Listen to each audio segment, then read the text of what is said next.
جس کا حکم ہمیں دیا گیا لَتُبَيِّنُنَّهُ لِلنَّاسِ وَلَا تَكْتُمُونَ، حق کو واضح کر دو، چھپا کر نہ رکھو۔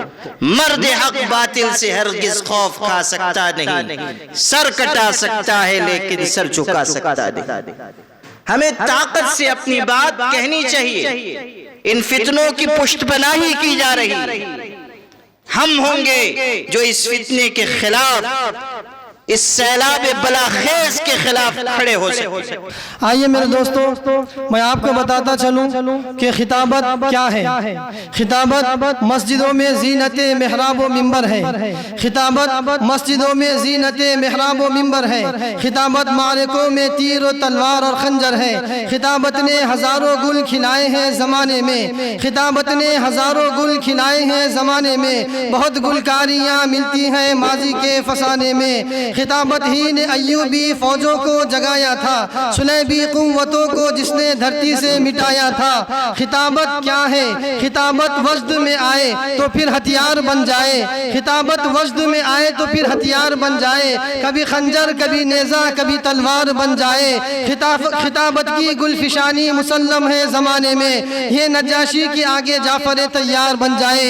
آئیے شہنشاہ خطابت، ملک ہندوستان کی نامور اور عظیم ترین شخصیت، مرشد گرامی مرتبت، جامعہ مہد ملت مالیگاؤں کے محتمم، آل انڈیا مسلم پرسنل لا بورڈ کے سیکریٹری، ہم سب کے مخدوم گرامی اور مہمان مکرم حضرت مولانا محمد عمرین محفوظ رحمانی صاحب سے بصد ادب و احترام ملتمس ہوں کہ حضرت مسند خطابت پر جلوہ افروز ہو کر ہم سب فارغین و فیض یافتگان محمودیہ کی رہنمائی فرمائیں۔ بسم اللہ الرحمن الرحیم وبہ نستعین والصلاة والسلام على سيدنا محمد وعلى آله وصحبه أجمعين، أما بعد، أعوذ بالله من الشيطان الرجيم، بسم الله الرحمن الرحيم، كونوا ربانيين بما كنتم تعلمون الكتاب وبما كنتم تدرسون، صدق اللہ مولانا العظیم۔ اس عظیم اور موقر علمی ادارے کے روح رواں حضرت مولانا تجمل احمد خان ملی رحمانی آپ کے اس علاقے کی بافیض شخصیت حضرت مولانا عبدالجلیل تابش ملی، اسٹیج پر رونق افروز علماء کرام اور آپ تمام حاضرین مجلس، کسی کا شعر ہے دل کا اجڑنا سہل ہے ظالم، بسنا اس کا مشکل ہے۔ دل کا اجڑنا سہل ہے ظالم، بسنا اس کا مشکل ہے۔ بستی بسانا کھیل نہیں، بستی بستے بستے بستی ہے۔ جس طرح کوئی بستی بسانا آسان نہیں، اسی طرح ادارے کو قائم کرنا اور پروان چڑھانا بھی آسان نہیں۔ درخت پانی سے سیراب ہوتے ہیں، ادارے خون جگر مانگتے ہیں۔ اداروں کو قائم کرنا، اداروں کو آگے بڑھانا، اداروں کو تعمیر و ترقی کی راہ پر آگے لے جانا آسان کام نہیں، اور معمولی ہمت کے لوگوں کا بھی کام نہیں۔ یہ کام وہی لوگ کر سکتے ہیں جو کام کرنے کے بعد ملامت سہنے کا حوصلہ رکھتے ہیں۔ یہ کام وہی لوگ کر سکتے ہیں جن کے دل میں خلوص ہو، للہیت ہو، اور اپنی ملت کے لیے کچھ کر گزرنے کا جذبہ ہو۔ ادارے وہی بناتے اور چلاتے ہیں جن کو عزم بلند اور محبت فاتح عالم کی نعمت مبدأ فیاض سے ملتی ہے۔ اولو الازمان دانشمند جب کرنے پہ آتے ہیں، دریا پاٹتے ہیں، کوہ سے دریا بہاتے ہیں۔ ہمت و حوصلے کے ساتھ اس دارالعلوم محمودیہ کو جس شخصیت نے اپنے خون جگر سے سینچا ہے، ان کا نام مولانا تجمل احمد خان ملی رحمانی۔ اس ایک ادارے نے دسیوں مقامات پر علم کے اور دین کے چراغ روشن کیے، اور صبح کی مجلس میں یہاں کے فیض یافتگان نے، یہاں کے فارغین نے جو اپنی کارگزاری سنائی، اپنے تاثرات بیان کیے، الگ الگ شعبوں میں اپنی خدمت کے نقوش کا ذکر کیا، وہ یہ بتانے کے لیے کافی ہے کہ اس ادارے نے تھوڑی مدت میں بڑی خدمت انجام دی ہے، اور حوصلہ مند علماء کی ایسی جماعت تیار کی ہے جن کے ذریعے کاروان دین و علم مسلسل صحیح سمت میں سفر کر رہا ہے۔ یہاں کے فارغین بغیر رکے ہوئے چل رہے ہیں۔ ٹھہرا پانی، رکا پانی سڑ جاتا ہے، خراب ہو جاتا ہے۔ آپ میں سے کئی لوگ گاؤں دیہات کے ہیں، انہیں اچھی طرح معلوم ہے کہ پانی کا بہاؤ رک جائے، پانی کی موت ہو جاتی ہے۔ پانی کی زندگی یہ ہے کہ وہ مسلسل رواں دوا رہے۔ یہاں کے فارغین رکے پانی کی طرح نہیں ہیں، بہتے پانی کی طرح ہے، اور بہتے پانی کی شان یہ ہے کہ ٹھہرا پانی کائی کھائے، گھٹ گھٹ کر مر جائے۔ ٹھہرا پانی کائی کھائے، گھٹ گھٹ کر مر جائے، بہتا پانی پتھر چیرے اپنی راہ بنائے۔ آپ عزم مسلسل کے ساتھ آگے بڑھتے رہیے۔ آپ کی مادر علمی نے آپ کو علم کی جو دولت دی ہے، وہ دل میں رکھنے کے لیے نہیں ہے، لوگوں تک پہنچانے کے لیے۔ مدرسہ وہ ادارہ ہے جہاں چراغ سے چراغ جلتا ہے۔ مدرسے کے پڑھنے والوں میں یہ جذبہ ہوتا ہے کہ کہیں جگہ نہ ملے تب بھی وہ کسی درخت کے نیچے علم دین کی شمع روشن کرتے ہیں، اور چراغ دل جلا کر شاہراہ علم کو منور رکھتے ہیں۔ ہمارے علماء ایک تاریخ ہے، ہمارے اکابر ایک تاریخ ہے کہ انہوں نے کیسی قسم پرسی اور کیسی بے سر و سامانی میں اللہ کے دین کا کام کیا، علم دین کی آبیاری کی۔ ایک زرین تاریخ، کتنی مشقتوں سے ہو کر گزرے، مگر طلب علم میں، تبلیغ علم میں، اشاعت دین میں کبھی کمزور نہیں پڑے۔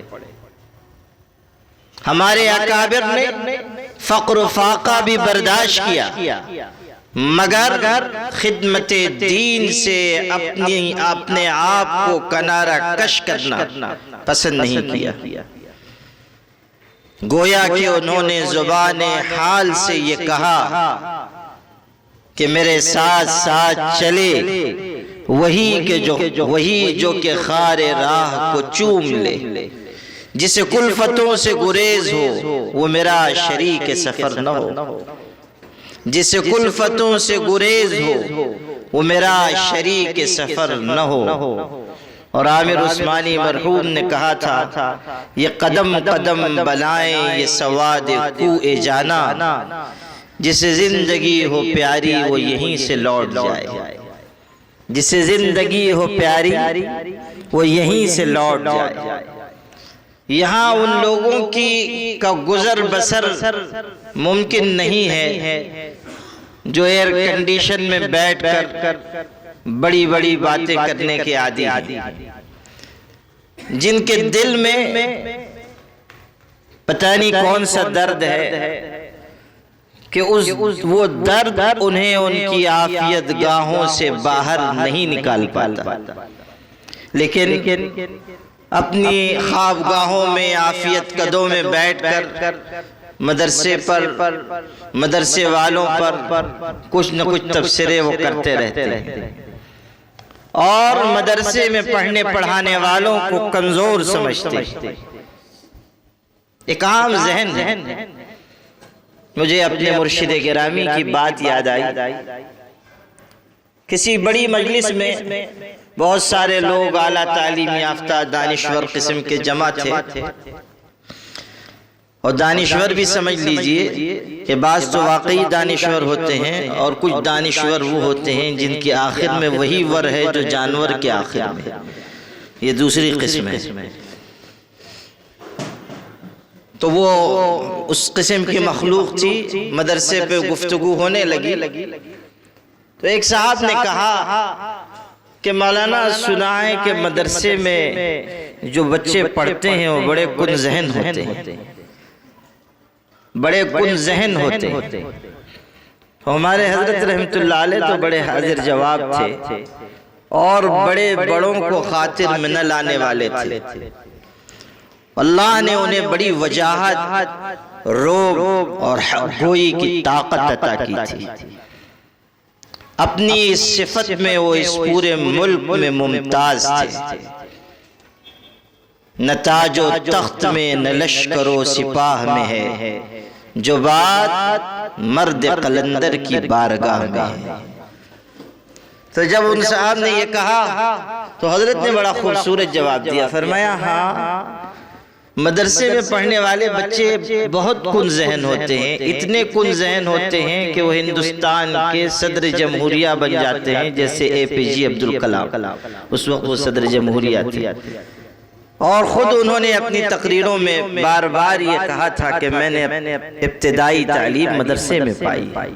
وہ کہتے تھے، بڑے بڑے جلسوں میں کہتے تھے کہ میں نے ابتدائی تعلیم مدرسے میں پائی۔ وہ ایسا جواب دیا کہ اس کے بعد جھولا لے کے غائب ہونے کے علاوہ اور کوئی دوسرا کام نہیں تھا۔ ظاہر ہے یہ حاضر جوابی بھی مدرسے کی دین ہے، اور مدرسے کی چٹائی پر بیٹھنے والا شخص مدرسے کی راہوں سے گزر کر اگر محنت کے ساتھ آگے بڑھتا ہے تو دنیا کی ہر مجلس میں، ہر بزم میں، ہر محفل میں امتیازی مقام حاصل کر لیتا ہے۔ مدرسے کی چٹائی کی یہ برکت ہے کہ ہم کہیں جائیں گے، اگر ہم مخلص ہیں اور محنتی ہیں تو صدر نشیں ہو جائے۔ اللہ نے مدرسے میں یہ طاقت رکھی، اور اس لیے کہ مدرسہ وہ واحد ادارہ ہے جس کو سرکار دو عالم صلی اللہ علیہ وسلم نے خود قائم فرمایا۔ مدرسے کے بانی مولانا قاسم نانوتوی نہیں ہے، مدرسے کے بانی مولانا مظہر نانوتوی نہیں ہے، مدرسے کے بانی مولانا محمد علی منگیری نہیں ہے، مدرسے کے بانی حضرت محمد صلی اللہ علیہ وسلم۔ یہ شرف مدرسے کو حاصل ہے، یہ امتیاز مدرسے کو حاصل ہے۔ اور ایک بات اچھی طرح سمجھ لیجئے کہ مدرسے کے علاوہ جتنی تحریکات، جتنی تنظیمیں، جتنی جماعتیں، جتنی جمعیتیں، جتنی انجمنیں ملک میں ہیں یا دنیا میں ہیں خدمت کر رہی ہیں، ان سب کی خدمت کے اعتراف کے ساتھ یہ عرض کرتا ہوں کہ مدرسے سے بڑھ کر تبلیغ دین، دعوت دین، اشاعت دین، حفاظت دین، نصرت دین کا فریضہ کوئی جماعت، کوئی جمعیت انجام نہ دے سکی ہے، نہ دے سکتی۔ مدرسہ بنیاد ہے اس امت کی۔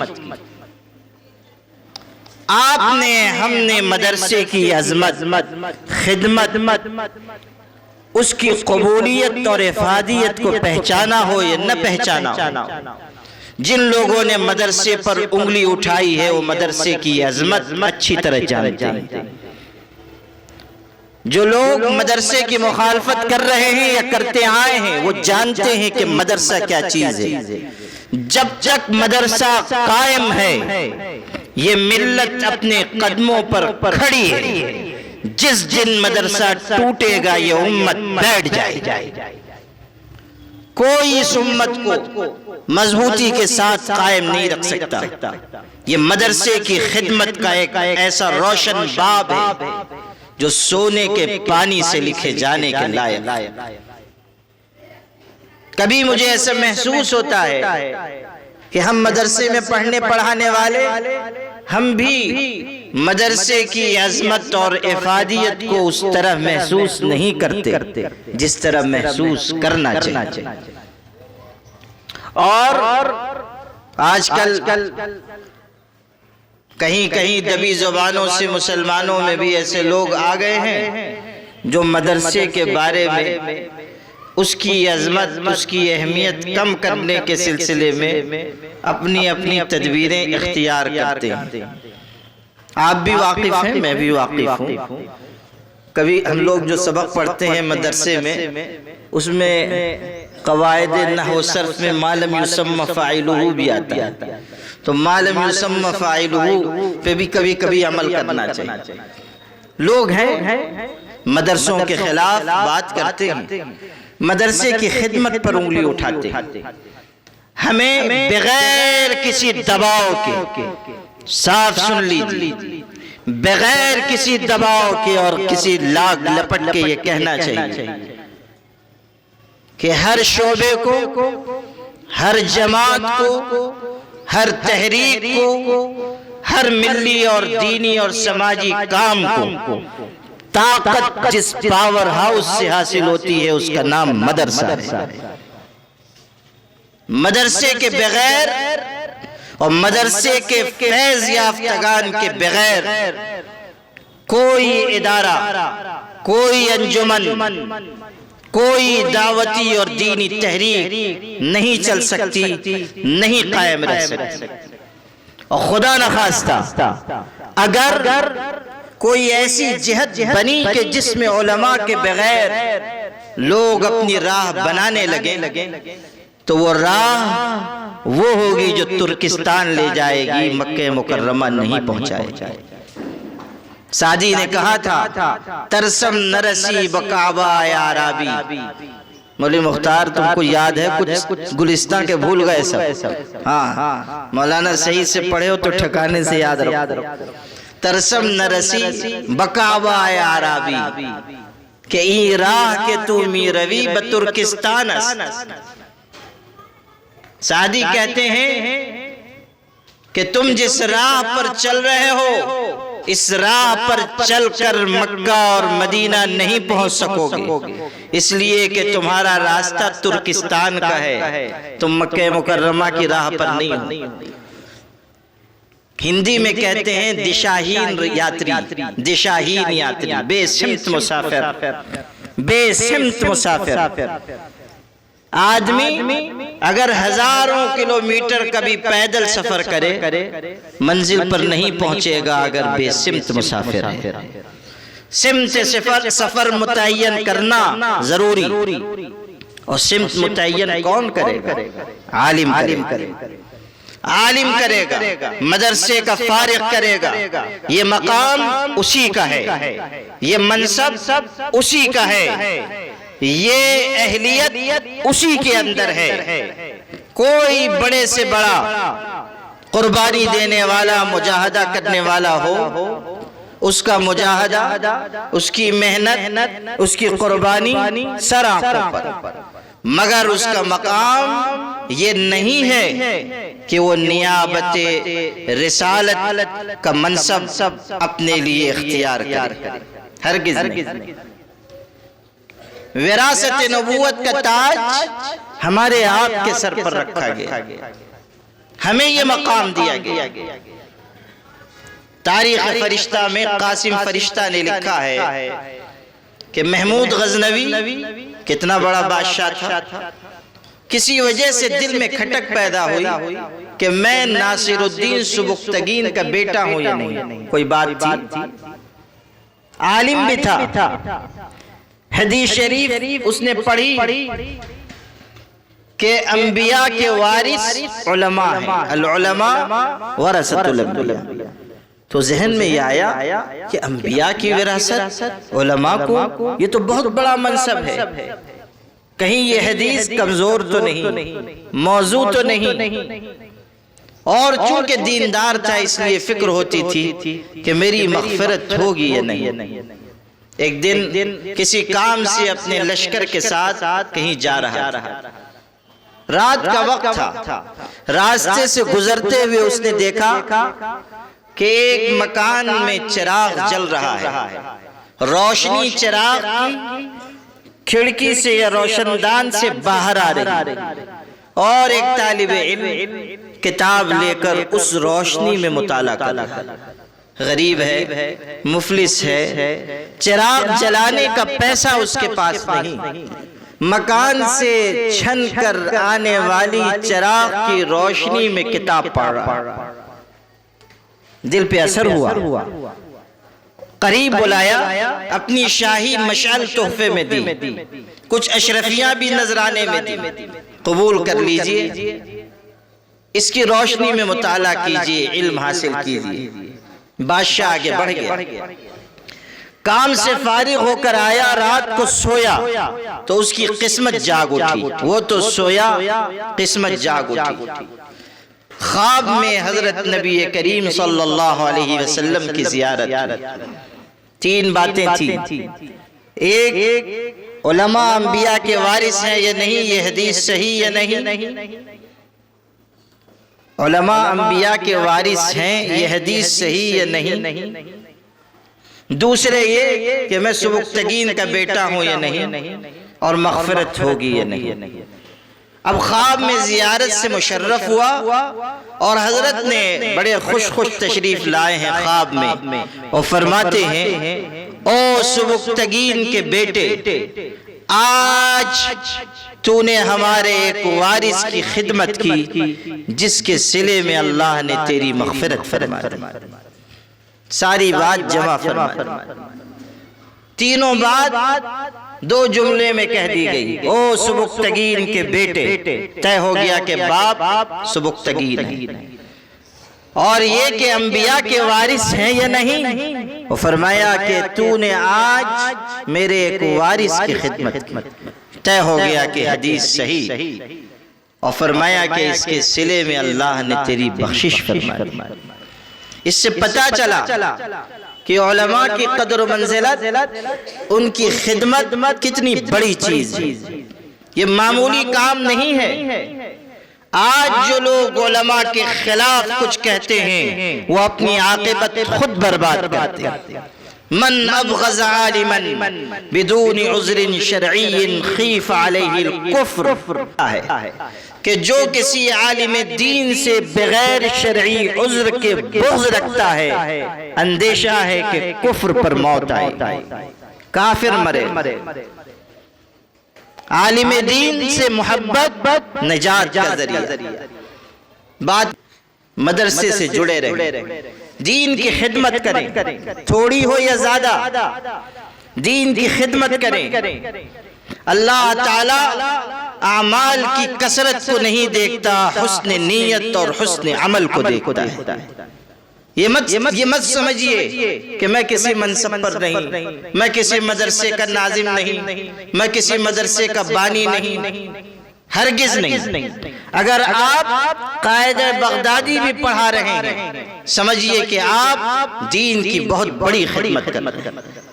آپ مکتب میں مدرس ہیں، آپ کو احساس شکر کے ساتھ کہنا چاہیے میں مکتب میں اللہ کے بندوں کو، بچوں کو، نونہالوں کو دین سکھاتا ہوں۔ جو لوگ مدرسے میں پڑھاتے ہیں یا بانی ہیں مدرسے کے یا کسی منصب پر ہیں، وہ تو بیچارے ذرا ٹھکانے سے کہتے ہیں کہ ہم یہ کر رہے ہیں، لیکن جو ہمارے بیچارے فارغین ایسے ہوتے ہیں جو مکتب پڑھا رہے ہیں، پوچھئے ان سے کہ کیا کر رہے ہیں آپ، تو بیچارے ذرا شرماتے ہیں، ایسا معلوم ہوتا ہے جیسے ایجاب و قبول ہو رہا ہے۔ ہاں، اس کے بعد دھیمے سے کہتے ہیں کہ جی حضرت مکتب پڑھاتا ہے۔ حالانکہ آج کل ایجاب و قبول والے بھی جو ہیں وہ بھی نہیں شرماتے۔ ابھی پرسوں میں وہاں مجلے گاؤں میں 21 جوڑوں کا نکاح تھا، میں نے تو خطبہ پڑھ دیا، بہت سارے تھے دولہے، تو ایجاب و قبول ہو رہا تھا۔ وہ ایک نے جیسے ہی اس نے کہا قاضی نے قبول ہے، وہ کہتا قبول کیا اتنی زور سے کہ قاضی ڈر جائے۔ ہاں، وہ ایک صاحب کا تو میں خود نکاح پڑھا رہا تھا، میں نے ابھی آدھی ہی عبارت کہی تھی کہ فلاں فلاں نے اتنے مہر کے عوض اپنے آپ کو تمہارے نکاح میں، ابھی پورا بھی نہیں ہوا، اس نے کہا قبول کیا، میں نے کہا ذرا صبر، ان اللہ مع الصابرین، ابھی مکمل بھی نہیں ہوا۔ تو بعض ایسے ہوتے ہیں بیچارے جو جن کو یہ ڈر ہوتا ہے کہ کہیں ان کی دلہن کو کوئی دوسرا لے کے فرار نہ ہو جائے۔ خیر، تو مکتب میں پڑھانے والوں سے پوچھا جائے تو وہ بیچارے ذرا ادھر ادھر ہوتے ہیں، شرماتے ہیں، ہرگز نہیں۔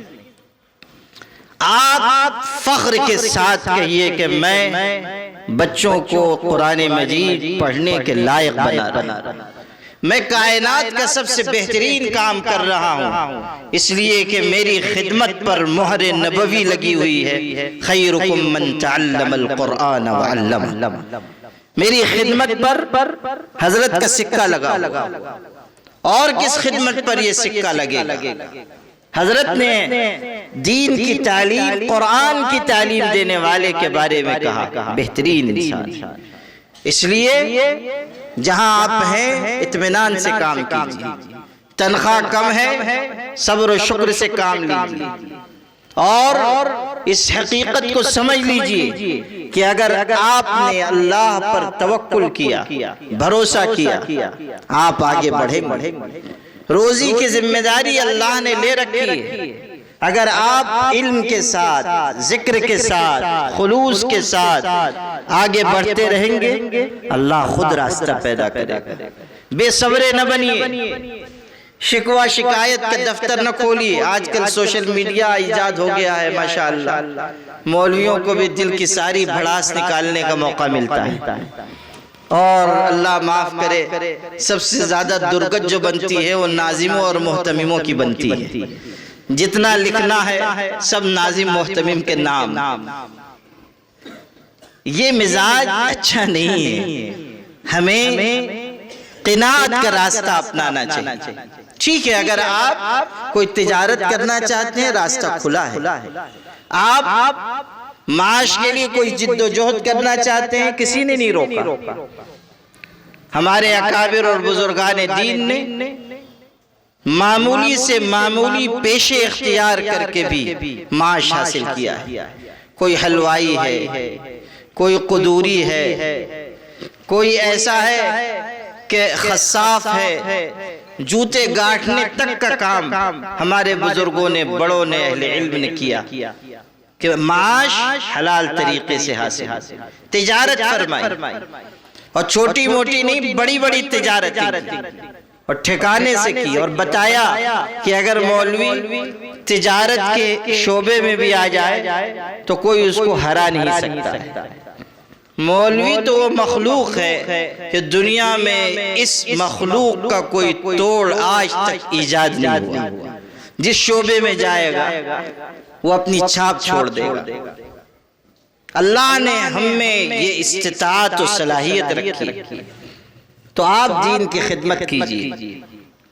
مدرسوں کے لیے اب کے حالات بہت مشکل ہیں، اس لیے آنے والے وقت کی اور ان موجودہ حالات کی مشکلات کا پورا اندازہ رکھیے اور گھبرائیے نہیں، خوف زدہ مت ہوئیے. مدرسوں کی تاریخ وہ تاریخ ہے جس نے بڑی سے بڑی طاقت کو بھی شکست دی ہے. مدرسے سدا بہار ہیں، حالات آتے ہیں گزر جاتے ہیں. مدرسے کل بھی قائم تھے، آج بھی الحمدللہ قائم. اور اگر ہم نے اخلاص کے ساتھ ان اداروں کو چلایا کوئی ان اداروں کو چھو نہیں سکے گا، بشرطے کہ ہم اپنے اداروں کو شفافیت کے ساتھ قانونی دائرے میں حکمت اور تدبر کے ساتھ چلائیں. جو حالات ہیں اس میں آپ اپنے اداروں کو قانونی اعتبار سے مضبوط بنائیں، عوامی ربط بڑھائیں. 1.5 اینٹ کی مسجد الگ نہ بنائیں، عوامی ربط بڑھائیں. آپ کا عوام الناس سے رابطہ رہے، پروگرام ہوں، جلسے ہوں.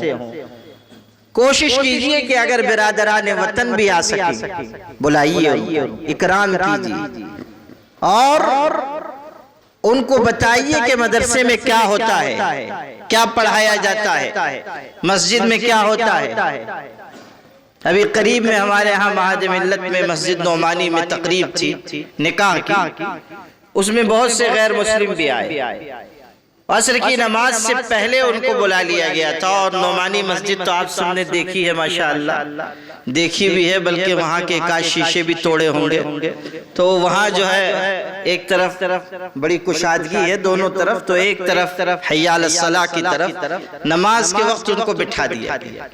سارے ہمارے جو آئے تھے برادران وطن، ان میں مہاراج بھی تھے، وہ سب بیٹھے. نماز ہوئی، نماز دیکھی انہوں نے.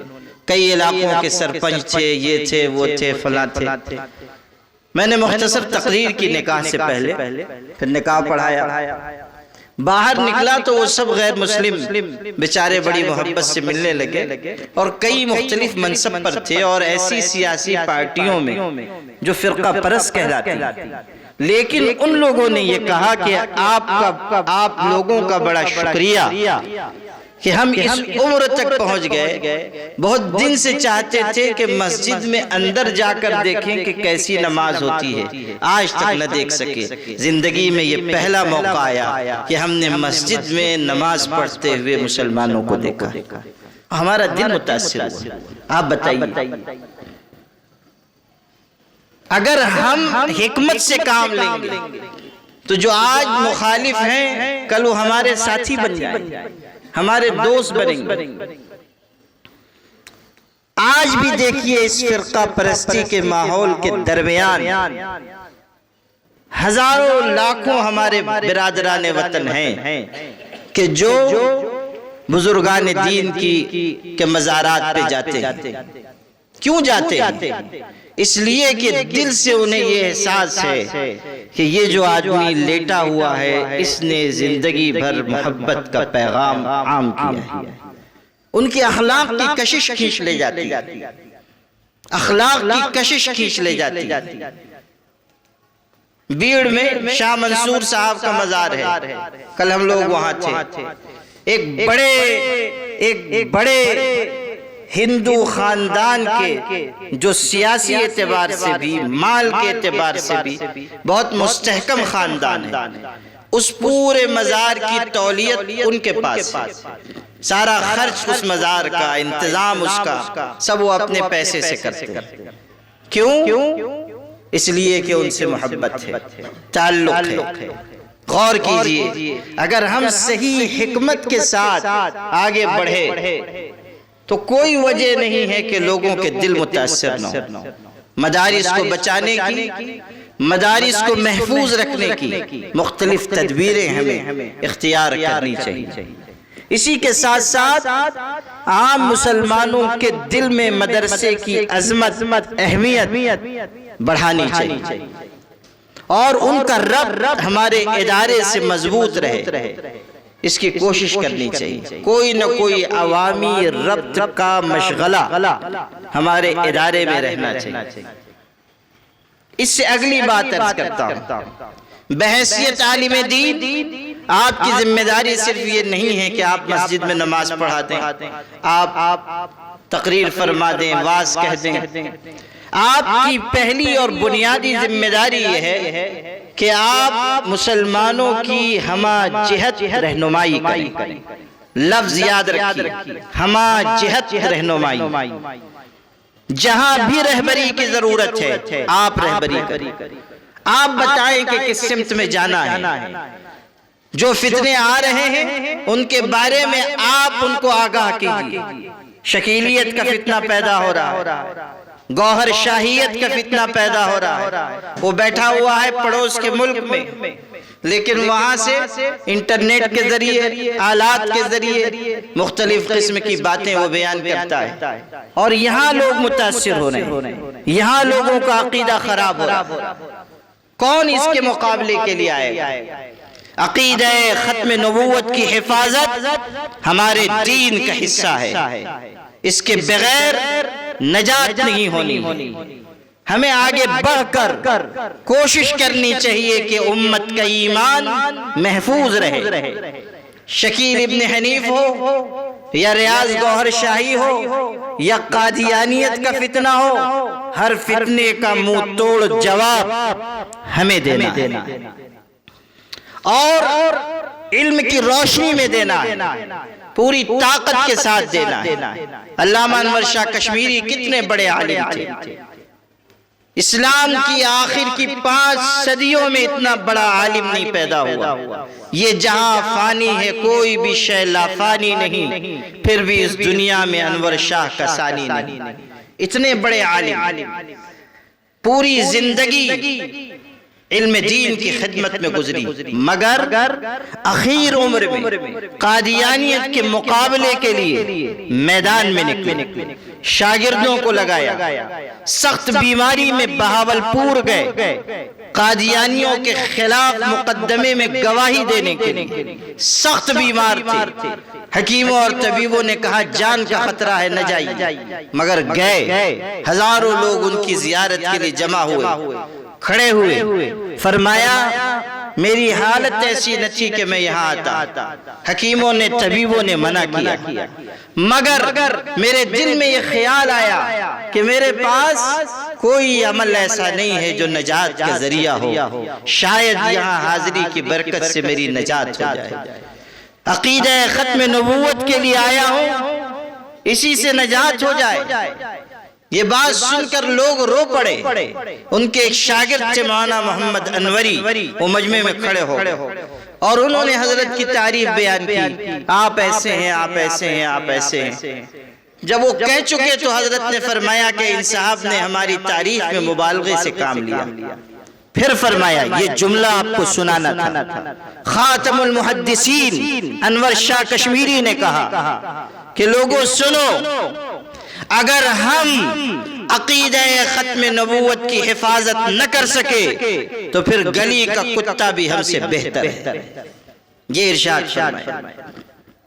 ہمیں غور کرنا ہوگا کہ عقائد کی حفاظت کے لیے ہم کیا کر رہے ہیں۔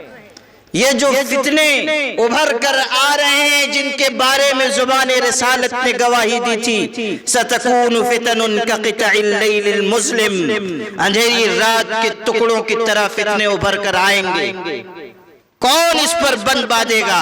اگر ہم بھی عافیت گاہوں میں چلے گئے، اگر ہم بھی مصلحت اور مصالحت کے راستے پر چلے گئے۔ یاد رکھیے، مصلحت کے نام پر بزدلی کا غلاف اوڑھنا دین کے ساتھ بدترین بے وفائی۔ مصلحت کیا چیز ہے؟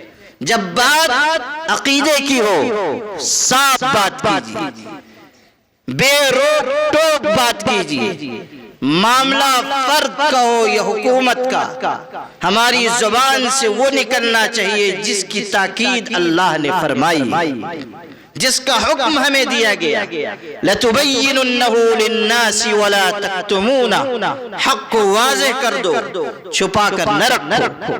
مرد حق باطل سے ہرگز خوف کھا سکتا نہیں، سر کٹا سکتا ہے لیکن سر جھکا سکتا نہیں۔ ہمیں طاقت سے اپنی بات کہنی چاہیے۔ ان فتنوں کی پشت پناہی کی جا رہی، ہم ہوں گے جو اس فتنے کے خلاف، اس سیلاب بلاخیز کے خلاف کھڑے ہو سکتے۔ اسی طرح جو مختلف دین کی خدمت کے شعبے ہیں ان میں ہماری کہیں نہ کہیں شرکت ہونی چاہیے۔ لوگوں کو تنہا نہ چھوڑیے کہ اپنے من سے لوگ کام کریں، ہر کام علماء کی نگرانی میں ہو۔ آپ جہاں ہیں آپ کو چاہیے کہ ہر طرف نگاہ رکھیں، چوکنے رہیں۔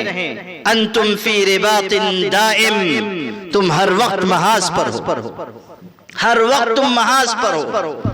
پھر یہ بھی سمجھیے کہ علم عمل کے بغیر ادھورا ہے۔ اگر ہم عالم بن گئے مگر ہم میں اعمال نہیں، اخلاق نہیں، صفات نہیں، اچھی عادتیں نہیں، تو ہم اچھے عالم نہیں۔ اور یاد رکھیے گا عالم اس وقت تک بافیض عالم نہیں ہو سکتا جب تک کہ وہ اخلاق اور صفات پسندیدہ اپنے اندر پیدا نہ کرے، اس میں تواضع نہ آئے، اس میں خشیت نہ آئے، اس میں للہیت نہ آئے، اس میں انکساری نہ آئے، اس میں اللہ اللہ کرنے کی لگن نہ پیدا ہو۔ وہ عالم کیا عالم جس کا تعلق اللہ سے نہ ہو، جو عالم صرف نقوش و حروف کا عالم ہو، وہ معلومات رکھنے والا ہے، خدا کو جاننے والا نہیں۔ ہم اپنے آپ کو وہ عالم ربانی بنائیں جو اللہ کی پسند ہے۔ کونوا ربانیین بما کنتم تعلمون الکتاب وبما کنتم تدرسون۔ پڑھنے پڑھانے کا مقصد قرآن نے بتایا، ربانی بن جاؤ۔ ربانی کیا؟ اللہ والے بن جاؤ۔ ربانی کا سیدھا ترجمہ یہی ہے، اللہ والے بن۔ اپنے اندر اخلاق پیدا کرو، اپنے اندر جھکاؤ لاؤ۔ جب تک ہم تربیت کے مرحلے سے نہیں گزریں گے ہمارا دل نہیں سنورے، ہم اپنے اندر اچھے اخلاق نہیں پیدا کر پائیں گے۔ یہ جو ایک مدرسہ دوسرے مدرسے کے پیچھے لگا ہے، ایک عالم دوسرے عالم کی ٹانگ کھینچتا ہے، وہ کیوں؟ وہ اسی لیے کہ ہمارا دل بنا ہوا نہیں۔ میرے والد کہتے تھے عالم کو عامی نقصان نہیں پہنچاتا، عالم کو عالم نقصان پہنچاتا ہے۔ اور پھر شعر سناتے تھے، کلہاڑی میں جو لکڑی کا دستہ نہ ہوتا تو لکڑی کے کٹنے کا رستہ نہ ہوتا۔ اگر ہم نقصان اٹھا رہے ہیں اپنوں کی وجہ سے اور اس لیے نقصان پہنچایا جا رہا ہے کہ دل بنا ہوا نہیں۔ اگر دل بنا ہوا ہوگا تو پھر ہم صحیح راستے پر چلیں۔ حضرت مولانا اصغر حسین صاحب دارالعلوم دیوبند کے استاد تھے، بہت نیک اور صالح بڑے عالم۔ ان کا ایک دوسرے بڑے عالم تھے، وہیں دیوبند میں پڑھا رہے تھے، بہت بڑے، ان کا نام میں نہیں لینا چاہتا۔ ان سے اختلاف تھا، علمی مسئلے میں اختلاف تھا، دونوں کی رائے الگ الگ۔ مولانا اصغر حسین 5 وقتہ نمازوں میں بھی کبھی امامت نہیں فرماتے تھے، بڑی احتیاط تھی ان میں۔ لیکن ایک دفعہ عجیب بات ہوئی، دیوبند میں بارش نہیں ہو رہی تھی، استسقاء کا اعلان، اور چونکہ یہی 2 بہت بڑے عالم تھے اس وقت، اور یہ نماز نہیں پڑھاتے تھے اور وہ بزرگ نماز پڑھاتے تھے، امامت کرتے تھے، تو ان بزرگ سے درخواست کی گئی کہ آپ استسقاء کی نماز پڑھا دیں۔ پڑھائی انہوں نے، مولانا اصغر حسین بھی گئے، پیچھے نماز پڑھی، مگر بارش نہ ہوئی۔ دوسرے دن پھر پڑھی گئی نماز انہی بزرگ کی امامت میں، پھر نہ ہوئی بارش۔ تیسرے دن پھر اعلان تھا نماز کا۔ جب وقت آیا امامت کا اور وہ بزرگ آگے بڑھنے لگے تو مولانا اصغر حسین نے کہا ٹھہر جائیں، آپ مجھ کو آج اجازت دیجئے کہ میں نماز پڑھا دوں۔ وہ پیچھے ہو گئے، کہا آپ پڑھا دیجئے۔ انہوں نے نماز پڑھا دی۔ لوگ حیران کہ اصرار کے باوجود کبھی محلے کی مسجد میں یہ آدمی نماز نہیں پڑھاتا ہے، آج اتنے بڑے مجمع میں امام کو روک کے خود نماز پڑھا دی۔ بعد میں لوگوں نے بہت اصرار سے پوچھا، جو جواب دیا وہ آپ کو سنانا چاہتا ہوں۔ فرمایا مجھے اللہ کی طرف سے بذریعہ الہام یہ خبر مل چکی کہ بارش نہیں ہوگی، بارش نہیں ہوگی۔ مجھے یہ خیال ہوا کہ بارش کا نہ ہونا تو مقدر ہے، اب بارش نہیں ہوگی تو لوگ کہیں گے کہ امام میں کچھ کمی ہے جس کی وجہ سے بارش نہیں ہوگی۔ میں یہ چاہتا تھا کہ ملامت میں بھی شریک ہو جاؤں، اگر لوگ کہیں ہم دونوں کو کہیں، اکیلے ان کو نہ کہیں۔ غور کیجئے کس درجے کے لوگ ہیں، اختلاف ہے اس شخص اس عالم دین سے، لیکن مخالفت نہیں، حسد نہیں، بغض نہیں، تحقیر اور تنقیص نہیں، تربیت کے مرحلے سے گزرے بغیر آپ یہ ذوق نہیں پیدا کر سکتے۔ اسی لیے کہا جاتا ہے کہ ہر عالم کے لیے ضروری ہے کہ وہ کسی صاحب دل سے اپنا تعلق قائم کرے، قریب جلتے ہوئے دل کے اپنا دل کر دے۔ یہ آگ لگتی نہیں لگائی جاتی، یہ آگ لگتی نہیں لگائی جاتی۔ اسی کا حکم ہوا کونوا مع الصادقین، اور رسمی تعلق نہیں، حقیقی تعلق پیدا کیا، محبت کا تعلق، تربیت کا تعلق۔ جو آگ کی خاصیت وہی عشق کی خاصیت، ایک سینہ بسینہ ہے، ایک خانہ بخانہ ہے۔ یہ آگ حرارت الہی، یہ عشق الہی سینے سے سینے میں منتقل ہوگا، یہ آگ سینے سے سینے میں منتقل ہوگی۔